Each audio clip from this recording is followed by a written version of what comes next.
ఒకసారి ఈ వీడియో చూడండి. నాకు తెలిసినంత వరకు ఎవరు కూడా పుట్టినప్పటి నుంచి చనిపోయే లోపల హాస్పిటల్కి వెళ్లకుండా పోయిన వాళ్ళు ఎవరు ఉండరు. అవునా?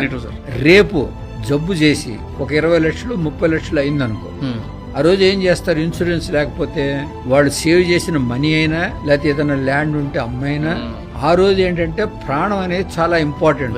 కానీ ఈ రోజు నువ్వు 10,000 15,000 సంవత్సరం కడితే రేపు 25 లక్షలు బిల్ అయితే ఆ రోజు నీకు ఇన్సూరెన్స్ కంపెనీ 25 లక్షలు పే చేస్తుంది.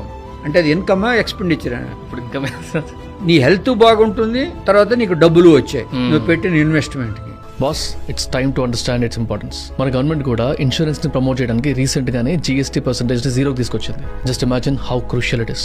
ఏముంది బాస్, నెలకి 400 నుంచి 500 రూపాయలు ఖర్చు పెట్టుకుని సూపర్ అఫోర్డబుల్ హెల్త్ ఇన్సూరెన్స్ తీసుకుంటే medical bills lakhs or crores లో ఉన్నా కూడా కవర్ అయిపోతాయి. Plus it comes with 30 minutes of claim support. So along with health insurance, term insurance is also very much important. ఇప్పుడున్న టైమ్స్ లో లైఫ్ అనేది గ్యారంటీ అసలు లేదు బాస్.